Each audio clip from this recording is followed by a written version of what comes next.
everyone, deafening silence here, and welcome to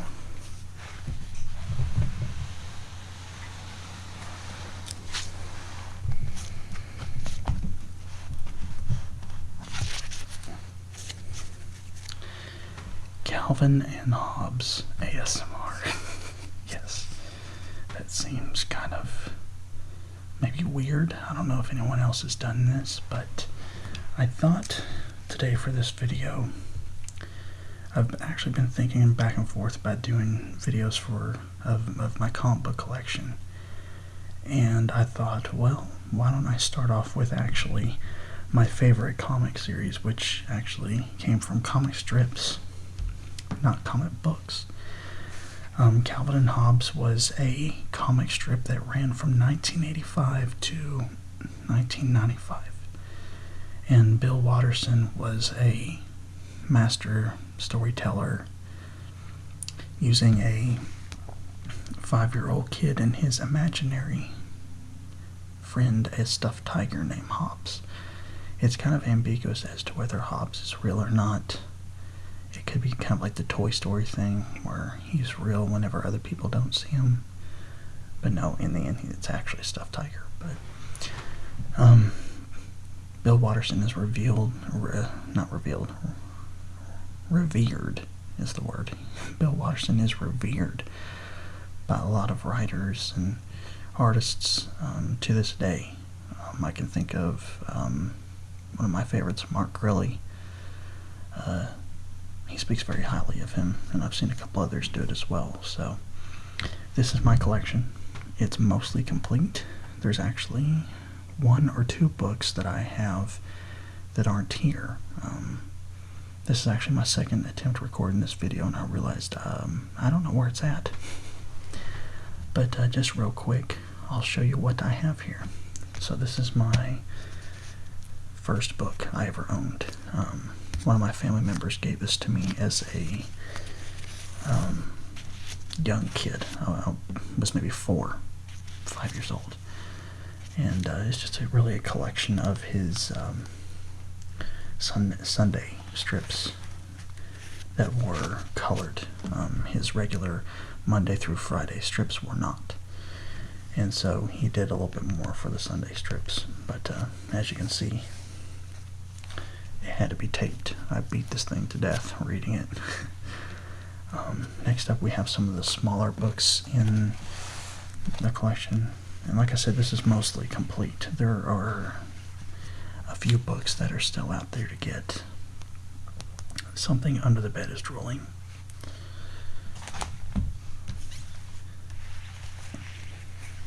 Scientific Progress Goes Boink.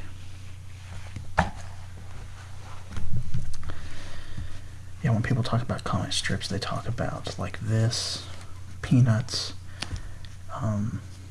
Snoopy, of course, and then like Dennis the Menace, But Attack of the Deranged Mutant Killer Monster Snow Goons, which is the second best title for one of these. The best one is one that I own and I can't find anywhere right now, which is Psycho Killer Jungle Cat, which I do not have here, and he actually got inspiration from that from his real cat. Weirdos from Another Planet.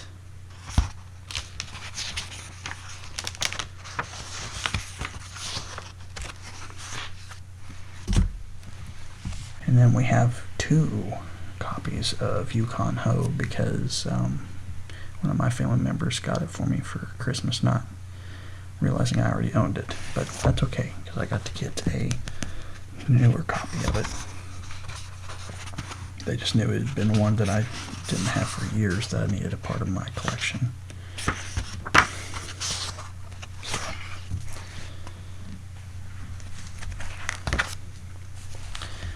We have just simply titled Calvin and Hobbes. This is the very beginnings of the book series, or comic series I should say. The Revenge of the Babysat.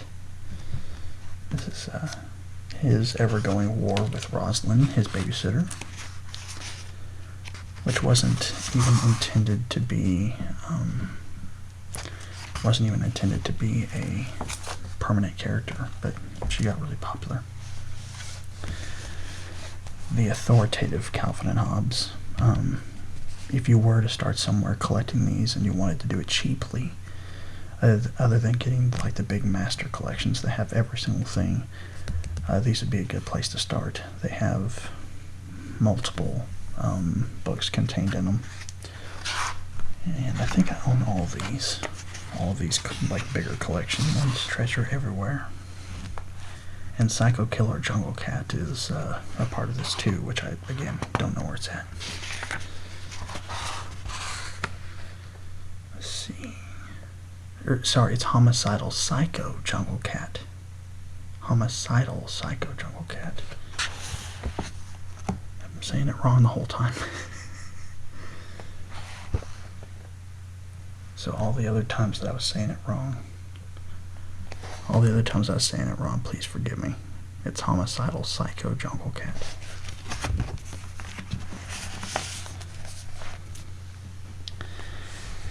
Then we have Indispensable Calvin and Hobbes. I've had this one for a good while. Read this one a lot.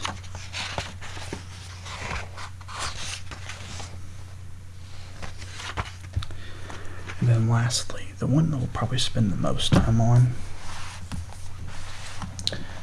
is the Calvin and Hobbes Sunday Pages. This is a little thing Bill Larson threw together to talk about the comic series, as well as some of his feelings about the comic series, and then some of the select strips that he puts in here. He talks about what went behind making that particular strip, what his thoughts were at that time, etc. And so some of these books we'll go through them, and I'll show off like select strips that I think are hilarious and some of my favorites. And yeah, we'll just go ahead and start with this one.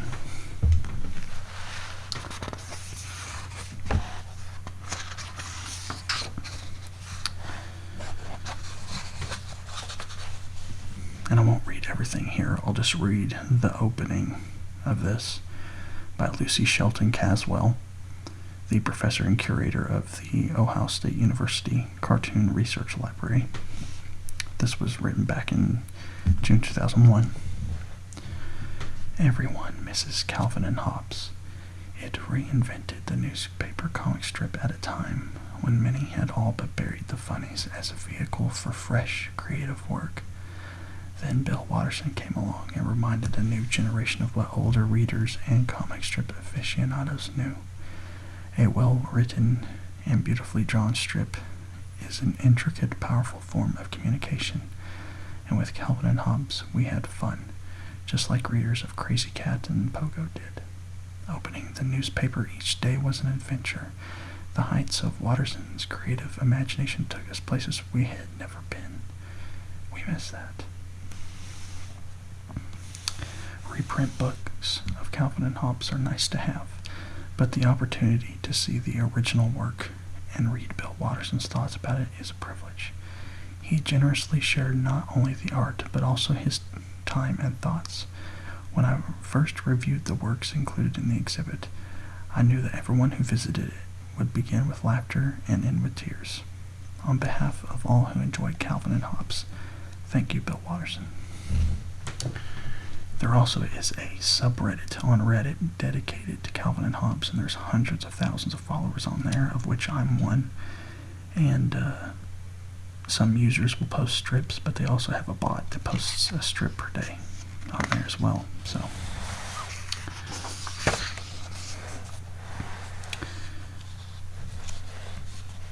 So here's a little bit of Bill Watterson's thoughts, and again, I won't read the whole thing, but it's been 5 years since the end of Calvin and Hobbes, the longest time I can remember in which I haven't drawn cartoons. Calvin and Hobbes was a wonderful experience, but it was an all-consuming career. When I quit the strip, I put my cartoons in boxes and jumped into other interests, which was mainly painting. I don't know if you can even see some of his paintings out there or not, but that's what he did. I haven't really considered the strip since, so at the invitation to do this show, I thought it might be time to look back at some of my work. My first reaction in going through my old cartoons was some amazement at the size and weight of the pile. For most successful comic strips, 10 years is just a drop in the bucket, but even that amount of time yields a huge amount of material. It's no wonder that decade seems like a blur. Novelty, however, is probably overrated anyway. The Calvin and Hobbes strips that hold up best, to my eye anyway, are the ones where the characters seem big, vivid, and full of life, and where the strip's world seems genuine and inviting. Punchlines come and go, but something in the friendship between Calvin and Hobbes seems to hold a small piece of truth. Expressing something real and honest is, for me, the joy and the importance of cartooning. The Sunday strips were usually the cartoons I had the most fun with. And for this show, I've chosen a few Sunday strips from each year that I think show off the strip's strengths.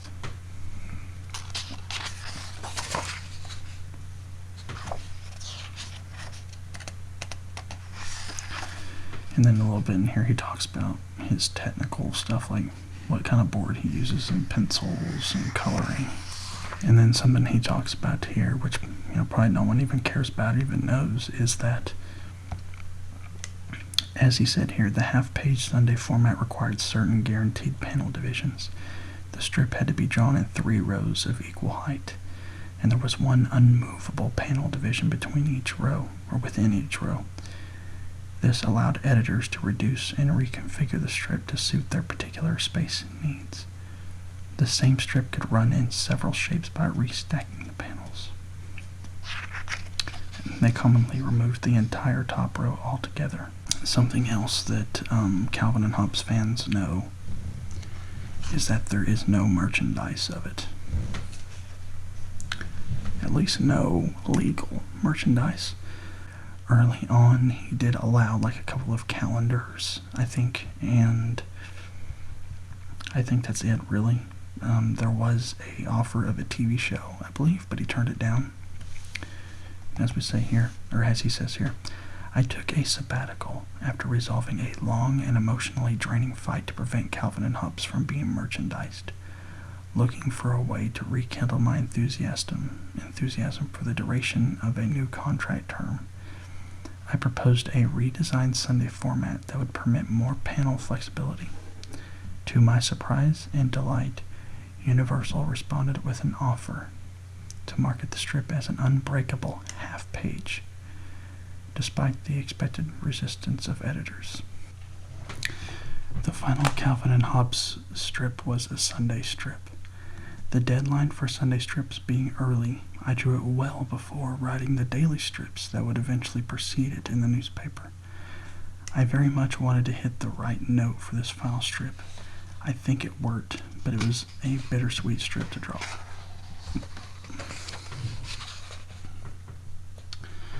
And then lastly,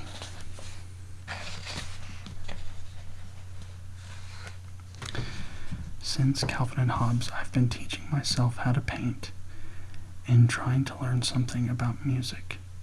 I have no background in either subject, and there are certainly days when I wonder what made me trade proficiency and understanding in one field for clumsiness and ignorance in these others. On better days, I enjoy having so many new challenges and surprises. Even so, these new endeavors have only deepened my appreciation for comics. I no longer take quite so much for granted the versatility of comics and their ability to depict complex ideas in a beautiful, accessible, and entertaining form. For all their seeming simplicity, the expressive possibilities of comics rival those of any other art form. 5 years after Calvin and Hobbes, I love the comics as much as ever. Okay, so to the actual strips themselves.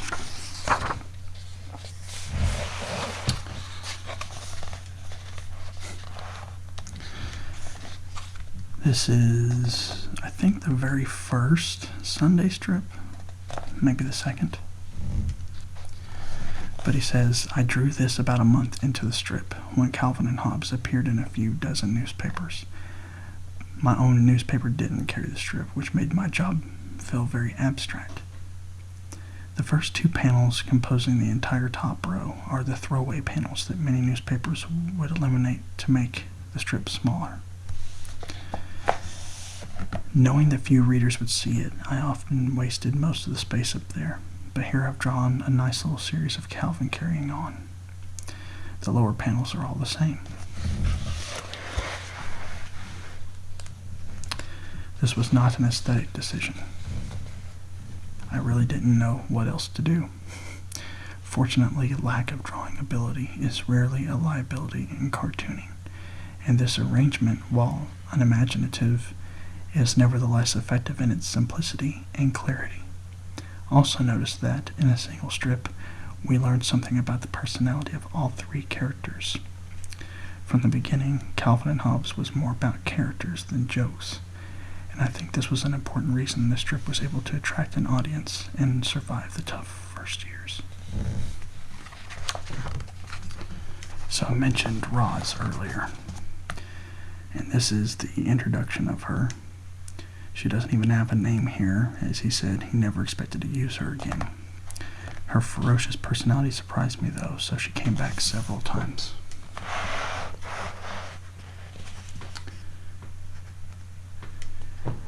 At that point, I used her for longer stories, continuing across daily strips, where the conflicts could play out on a larger scale.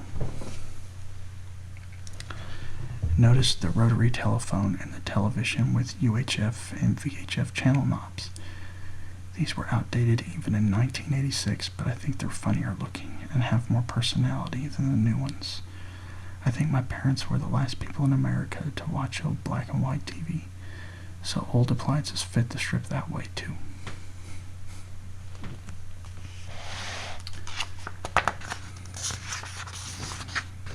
I'm assuming some people have seen this before, and there's a reason why.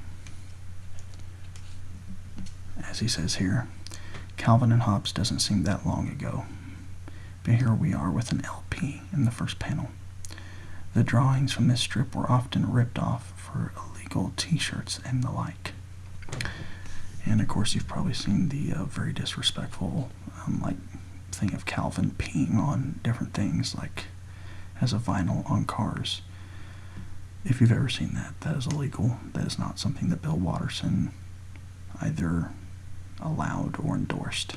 And like I said, like a calendar, and then maybe like one other thing is like the only official legal merchandise out there of Calvin and Hobbes, and if you can find it, it goes for a lot of money. Of course, for Calvin and Hobbes fans, I would be remiss if I didn't include a strip about Spaceman Spiff, one of Calvin's many imaginary characters in his mind.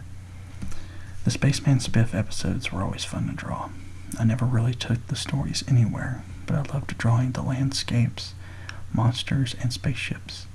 The landscape here is invented and rather generic, but in later strips, southern Utah became a great inspiration. The long throwaway panel at the top shows the type of scale and atmosphere one can evoke, with a bit more room. Remove it, as many papers did, and the strip looks much more static and restrained.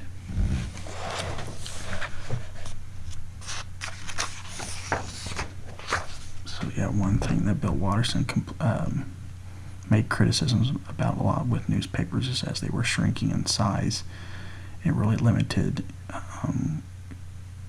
these cartoons and these characters to be reduced basically to just floating heads talking in a panel, trying to make some quirky one-liner to make the whole thing have any kind of value, you know. But as he says here, it's surprisingly tricky to draw things exactly wrong, because you have to know the rules pretty well to break every single one. The strip was fun to draw. As you can see, just everything is out of line.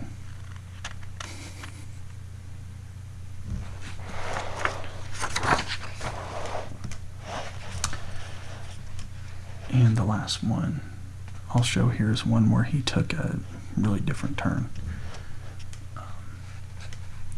He said with every goal, or with every strip, his goal is to surprise himself. And so he did like this soap opera style for most of the cartoon. And he said he really wanted to fool people into thinking maybe they had read something else accidentally or put something else accidentally in instead of Calvin and Hobbes. But yeah, this one was pretty funny. Alright, so that was the Sunday Pages book. Next up we have the indispensable Calvin and Hobbes. And I have a page bookmarked here. And basically this is what I hope to be with my son someday if I have one. Knowing me, he'll probably be named Calvin too. But why does the sky turn red as the sun sets? And the dad says, that's all the oxygen in the atmosphere catching fire. So where's the sun go when it sets? The sun sets in the west. In Arizona, actually, near Flagstaff. Oh, yeah, that's why the rocks there are so red. Don't the people get burned up? No, the sun goes out as it sets. That's why it's dark at night.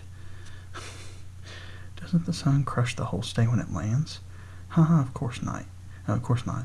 Hold a quarter up. See, the sun's about the same size. I thought I read that the sun was really big. Well, you can't believe everything you read, I'm afraid.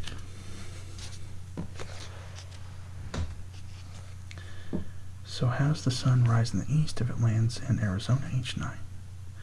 Well, time for bed. I hope someday I'm as smart as Dad. His dad is. Why? What did he tell you now?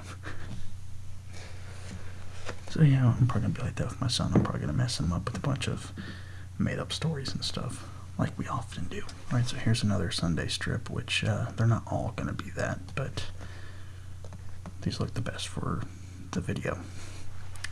So we got a water balloon fight going on.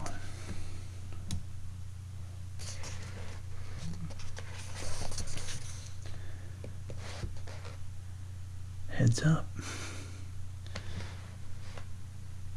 You rotten flea bag. I'll get you. You hear me? Say your prayers. Ah, you're all wet. By golly, I'll soak him with the hose. He won't dry out for a month. I've got you now, Hobbes, old buddy. Trying to get another balloon ready, eh? Well, too late. Hope you're thirsty, sucker.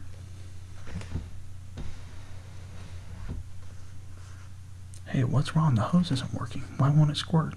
Oh, I had to take this end off the faucet so I could fill my balloon. Uh-oh.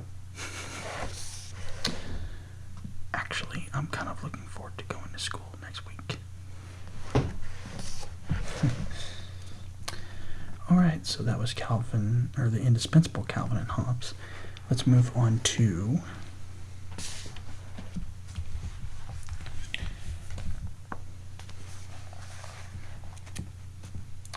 There's treasure everywhere. Why are you digging a hole? I'm looking for buried treasure. What have you found? A few dirty rocks, a weird root, and some disgusting grubs. On your first try. There's treasure everywhere. Of course, a 5-year-old would be interested in that.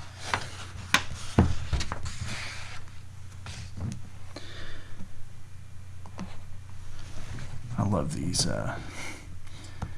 longer books like this. It makes it easier to fit in the frame. So, Calvin has a repeating problem with trying to ride his bicycle. It comes alive and tries to kill him.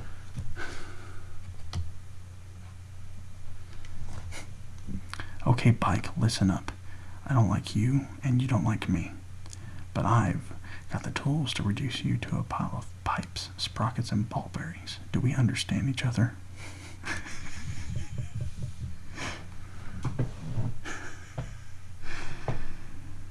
Maybe altogether too well.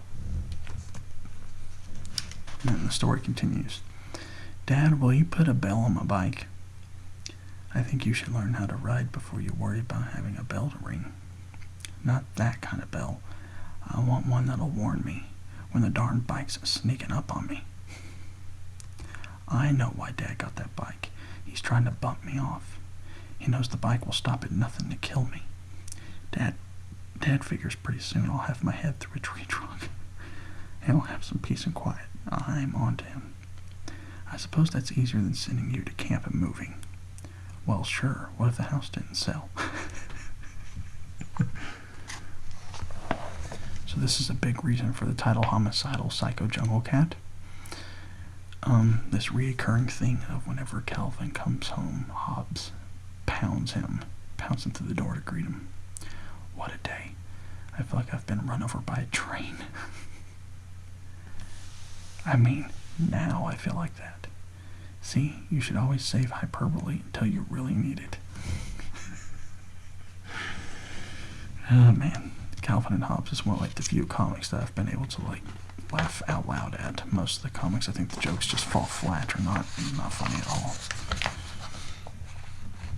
You're dead at recess, Twinkie. I feel sorry for you, Mo. You must have some serious personal problems if this is how you relate to people. Pow. Then again, maybe he's just a world-class poophead. So Calvin loves to come up with crazy things with snow, but that's one time up there where that backfires on him. Wham! I meant to do that. Then it worked very well.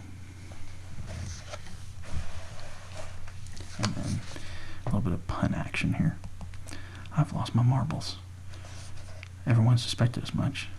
Well, I hope somebody finds them then. And then it gets later. And then the joke kind of continues. What the? I'm not playing with a full deck. That's what people say.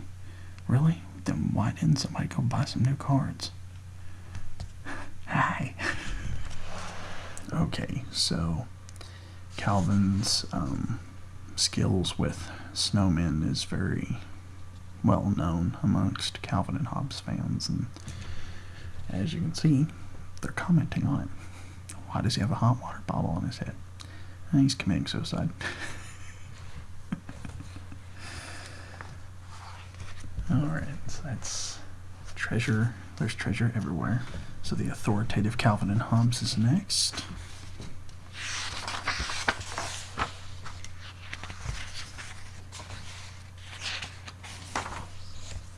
And we just start off with the first page here, which is him saying, I'm never going to be able to memorize all these dumb vocabulary words. And so he gets an idea. And he brings out his transmogrifier, which allows him to transform into anything. Calvin, what are you doing up there? You sound like an elephant. You're supposed to be doing your homework. And then we cut to him literally being an elephant. I am doing my homework. Ha! What a great idea. Elephants never forget, so memorizing this was a snap. I'm all done. Now I can go out and play. Hey Hobbes, guess what's different about me? And Hobbes gets the little scary, spiked tail thing.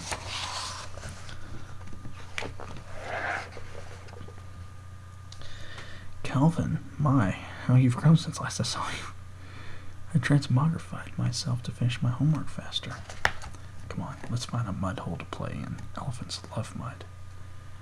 Great, you can tell me some elephant jokes there. Hi, Calvin. Boy, look at you. Impressive, eh? How did you even recognize me? I'll admit it wasn't easy. Hey, here's a riddle Hobbes made up. Who do Hobbes and I look like? Can you guess? I give up. The Republican Party in Tammany Hall. See, pretty good, huh? Ha ha ha. Forget it, Hobbes. Political humor is just too sophisticated for girls. Her loss.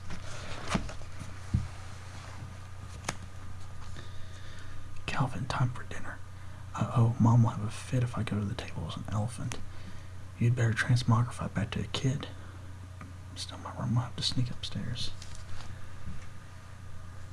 And so he does, or tries to, and yeah.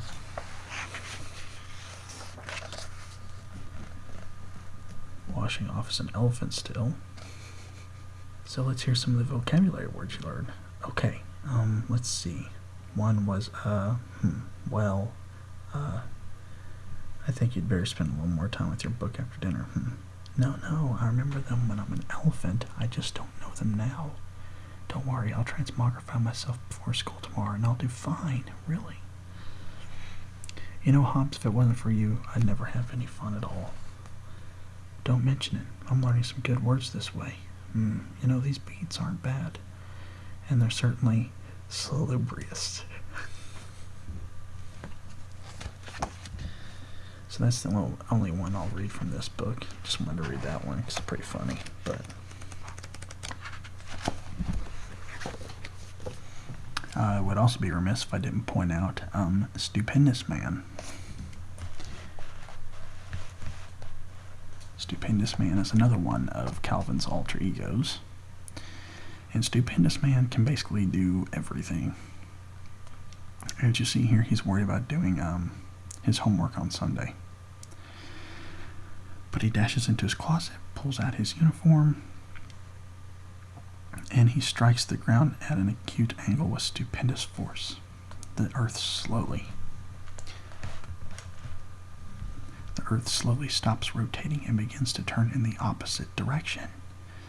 Pushing with all of his might, Stupendous Man turns the planet all the way around backward. The sun in the east sets in the east and rises in the west. Soon it's 10 a.m. the previous day. What are you doing outside? Did you finish your homework already? It's Saturday. I don't need to do it until tomorrow. Thanks to Stupendous Man.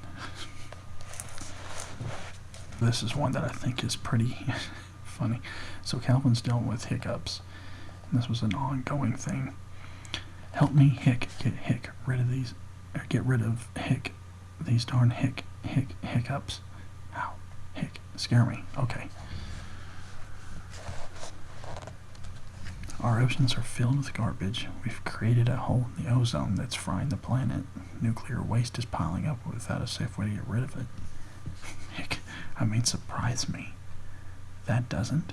Boy, you're cynical. Funny, and it's also relative to today. Here, drinking from the far side of a glass is supposed to cure hiccups. The far side of the glass? How do I do that? You have to bend your head way over. Oh, I see. Thanks, now I've got the hiccups and water up my nose. I think most hiccup cures were really invented for the amusement of the patient's friends. Yeah, basically. So here's one from the self-titled book, Calvin and Hobbes, the first collection of the books, I believe.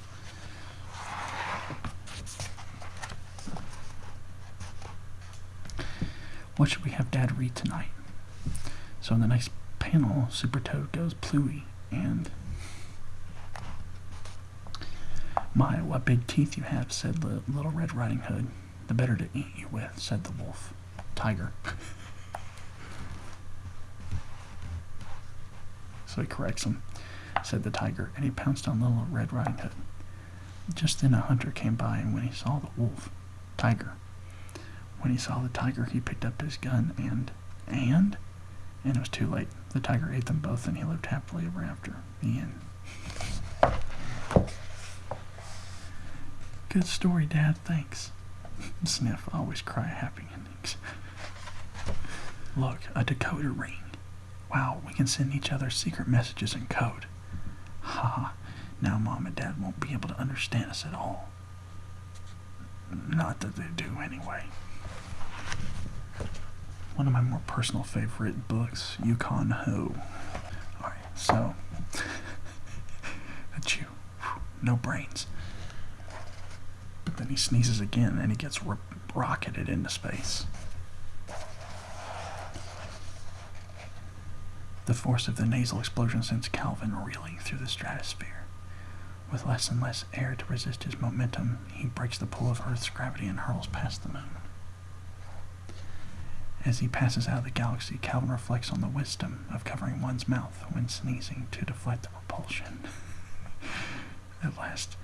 Alas, it is knowledge gained too late for poor Calvin, the human satellite. But wait, another sneeze is brewing. Calvin turns himself around. The second sneeze rockets him back to earth. He's saved. It's a miracle. He sneezes. God bless you. Oh, he does, Mom. He does. This is relevant since the football season's going on. Go way back. I'm really gonna belt this. Keep going. Keep going. I said way back. Keep going. That dummy. He can't kick it this far. So Hobbes kicks it. Calvin's running. Where are you going? What are you doing? I'm 10 yards from the goal line. Aren't you going to try to catch me? I could crawl on my hands and knees to make a touchdown before you could ever get from back there. What's the matter with you? Oops. Do you want to keep trying for the last 2 yards or just give me the ball now? I call a 10-year timeout to grow some more. So this is weirdos from another planet.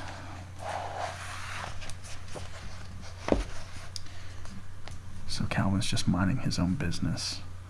But Hobbes has other plans. As he's moving and moving. He's moving. Calvin's in his sandbox.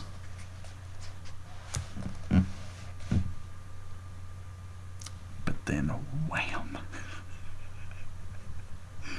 We Tigers just live for that. And Calvin's like, not for long, you won't. But this, the way this, is drawn, it just cracks me up. It looks like something you would see in like an animated cartoon or something. So Bill Watterson definitely had a handle on how to draw things and how to make them really effective.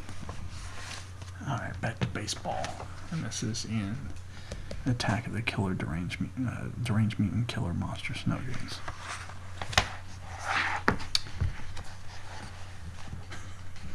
Whap. Calvin goes to get it. Bam. It's my head, but it falls into his glove. Gosh, we're both out.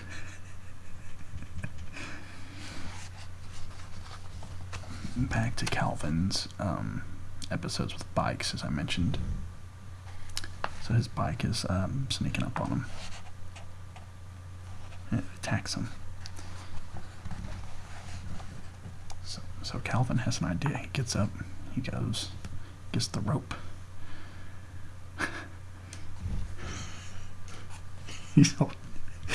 I'm sorry. He's holding up for dear life, trying to get this bike.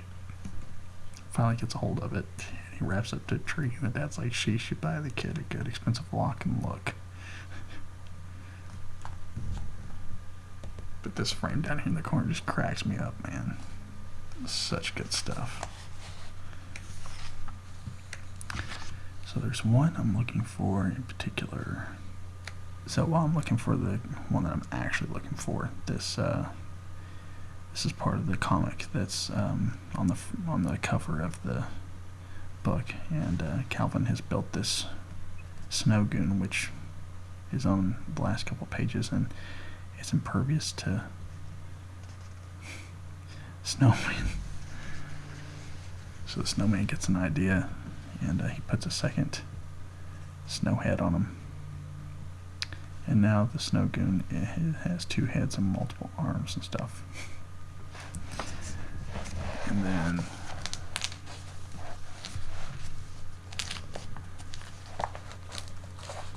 up here at the top, they're trying to build a snow fort, and the snow goon has started building other snow goons.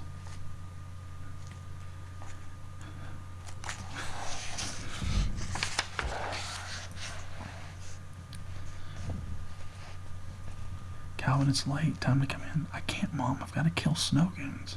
You can kill them tomorrow after school. Come on inside. But by tomorrow, there'll be more of them. Moms and reason are like oil and water.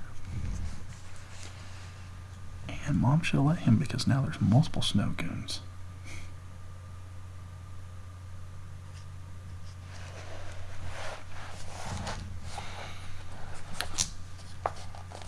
And then Calvin gets the idea to freeze them to death and stop them. And the dad goes out running after him and slides on the ice. Run, Hobbes, Dad's a snow goon too. So, Cal was trying to explain to them. See the snow goons? I didn't make them. I mean, I made one sort of by accident, but the rest made themselves. They were building an army. See, that's why I had to freeze them last night. I had to get them while they were sleeping. It was my only chance. See, it all makes sense. See, they never see. So since Halloween is this week, this is in Scientific Progress Goes Boink.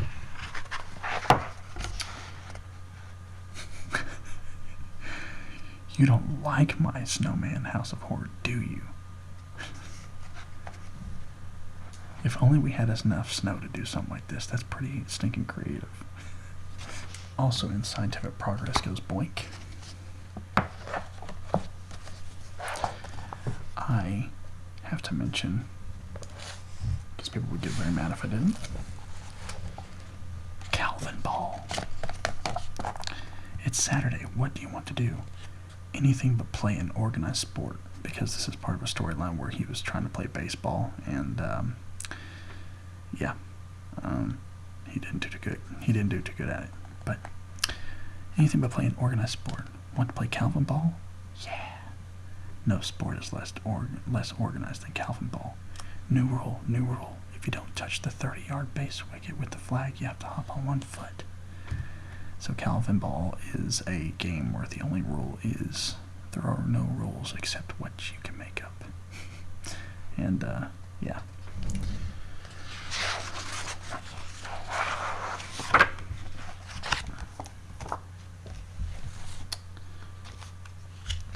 So, I skipped something under the bed is drooling because we're running on a lot of time here. And I wanted to show a couple of things from my first book.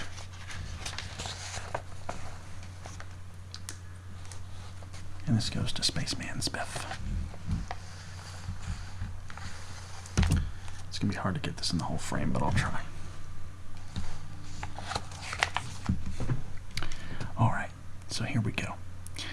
A dreaded Nagon mothership fires a bolt of deadly destructive ray that sends a small, red spacecraft reeling towards an unknown planet. Inside that spacecraft is our hero, the intrepid Spaceman Spiff. Interplanetary explorer extraordinaire.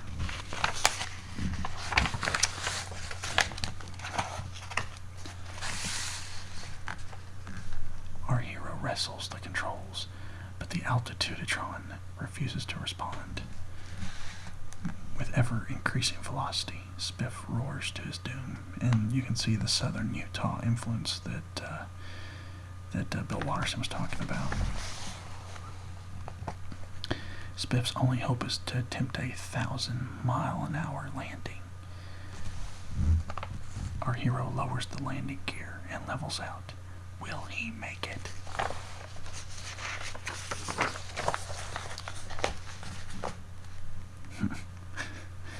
Yes, the incredible spaceman Spiff survives.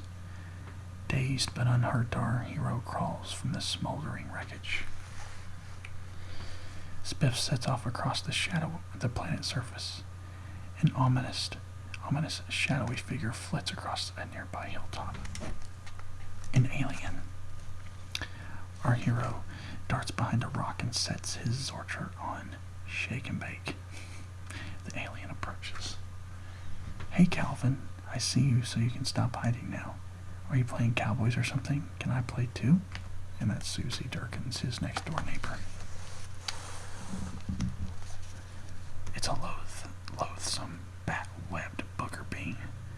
A repulsive leech-like creature that attaches itself to you and never lets you alone until you're dead. Our hero springs into action. Kiss your protons goodbye, booger being. Spiff fires repeatedly, but to his surprise and horror, the Zorch charge is absorbed by the booger being with no ill effect. Instead, the monster only becomes angry.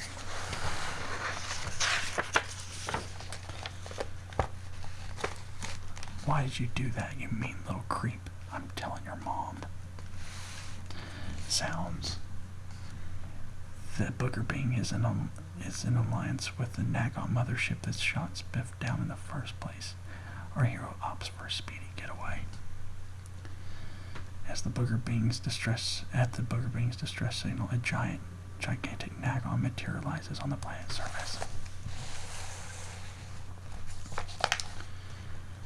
With a ground-shaking lunge, the Nagon is after Spaceman Spiff.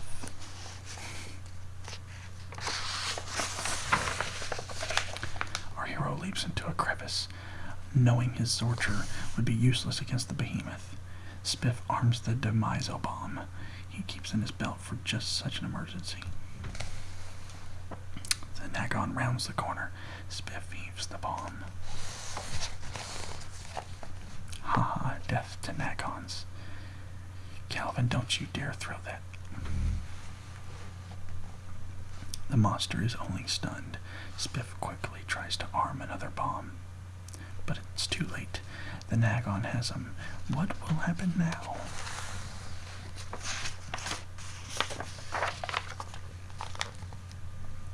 Hi, honey. I'm home. Boy, what a day at the what's with the towels? Or don't I want to know? Your son is in his room, waiting for you to have a talk with him. In the smelly, gloomy dungeon, Spaceman Spiff prepares a cunning trap for the approaching Nagon King. Soon our fearless hero will be free again.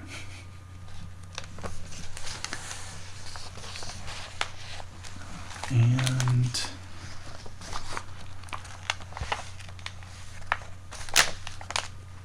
flip through just a couple more of these, like this one.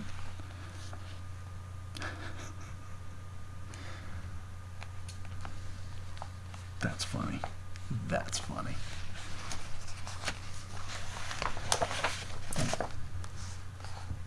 And then another one with the snowmen, where he thinks of an idea. Calvin's imagination is awesome. So, that is going to do it for the Calvin and Hobbes books and video. I really liked showing these off. Like I said, I'm a big fan of the series, even though it's been, 15 years ago since it ended. Sorry, mistaken. 25 years, sorry. 25 years ago this series ended, but I'm a big fan, and will always be a fan. And my son will probably either have a stuffed tiger named Hobbes, or he will have an actual orange cat named Hobbes. But, yeah, hopefully you guys enjoyed this video. Thank you for anyone that watched, and hope you're doing well. Thank you for every subscription, like, comment, anything. And if you were a fan of Calvin and Hobbes growing up or know about it, I would love to hear your thoughts on the series, or if you had any personal memories of it. And outside of that, I'll see you next time. Take care, everybody. Deafening Silence out.